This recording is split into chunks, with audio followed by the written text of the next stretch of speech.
Hi student,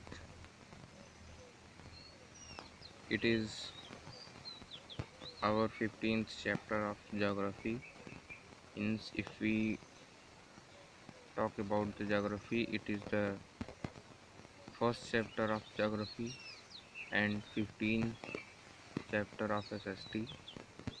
So today we will discuss about this chapter exploring our solar system. So dear student, जैसा कि आपको पता है कि आपने पिछली कक्षाओं से प्रमोशन पा लिया है।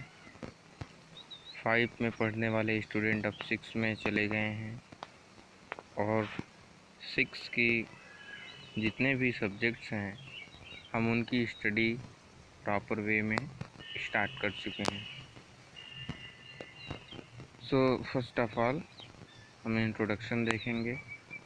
When we look at the sky during the day we see the bright सन।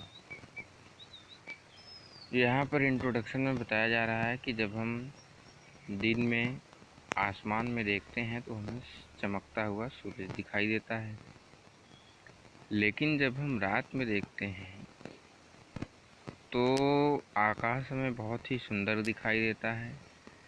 उसके पास मून होते हैं और मिलियंस ऑफ स्टार होते हैं। So there are many other object in the sky like planet. और आकाश में इतनी ही चीज़ें नहीं होती, बल्कि प्लैनेट होते हैं, कॉमेट्स होते हैं, मीटियर्स होते हैं, मीटियोराइट्स होते हैं, एस्टेरॉइड होते हैं, etc. All these objects are called heavenly bodies or celestial bodies. So इतनी जो हमने बात किया है कि आसमान में दिखाई देने वाली ये सभी की चीज़ें, इन्हें या तो आप हेवनली बॉडीज़ बोल सकते हैं या तो सेलेस्टियल बॉडीज़ बोल सकते हैं। All these celestial bodies are part of the universe. और ये जितनी भी सेलेस्टियल बॉडीज़ हैं ये सभी हमारे यूनिवर्स की एक पार्ट है। तो चलिए हम देखते हैं यूनिवर्स क्या है। Universe is everything we can touch, feel, sense, measure और डिटेक्ट। देखिए हमारा जो ब्रह्मांड है ये सब कुछ है जिसे हम टच कर सकते हैं, फील कर सकते हैं, सेंस कर सकते हैं, मीजर कर सकते हैं या इसे हम डिटेक्ट कर सकते हैं। It includes living things. ये लिविंग थिंग्स को भी इंक्लूड करता है, जैसे प्लैनेट हो गए, स्टार्स हो गए, गैलेक्सीज हो गई, डस्ट हो गया, क्लाउड हो गया। मतलब living things and non living things, ये यूनिवर्स हमारा सभी चीज़ों को इंक्लूड कर रहा है। इसमें लाइट हो गया एंड इवन टाइम, यहाँ तक कि टाइम भी इसमें इंक्लूड किया जाता है। It is believed that the universe came into being as a result of Big Bang and continues to get bigger. फिर कुछ लोगों का मानना है कि हमारा जो यूनिवर्स है, कुछ लोग विश्वास करते हैं कि हमारा जो यूनिवर्स जो कि एग्जिस्टेंस में आया, वो कहते हैं कि बिग बैंग का ये रिज़ल्ट है, क्योंकि बिग बैंग में बताया गया है कि बहुत बड़ी बड़ी कुछ यहाँ पर celestial bodies millions of year पहले इस यूनिवर्स में चारों तरफ घूम रहे थे और अचानक हुआ क्या कि आपस में टकराते हैं, जिसकी वजह से सभी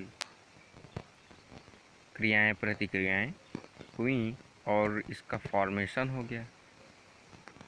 the universe is incredibly huge. तो ये जो यूनिवर्स है हमारा, ये बहुत ही विशाल है। And it would take a modern jet fighter more than 1,000,000 years to reach the nearest star to sun।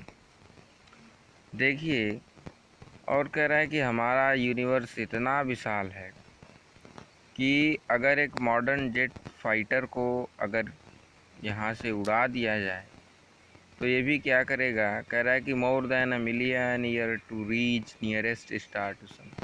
तो अगर जो हमारा सबसे नियरेस्ट स्टार है, सबसे नियरेस्ट स्टार से अगर हम अपने सन तक उस जेट फाइटर को लेकर जाते हैं तो उसमें भी जाने में हमें मिलियंस ऑफ ईयर लग जाएंगे। कुछ हम आपको इन्फॉर्मेशन बिट्स देना चाहते हैं जो यहाँ पर दिया है। The branch of science that deals with the study of star, planets and other heavenly bodies is called astronomy. तो अगर आप किसी ग्रह के विषय में, उपग्रह के विषय में, ताराओं के विषय में अगर आप अध्ययन करते हैं तो इसकी स्टडी को हम एस्ट्रोनॉमी के नाम से जानते हैं। So thank you so much dear student, take care of yourself and enjoy by reading this topic, and if you have any doubt you can contact me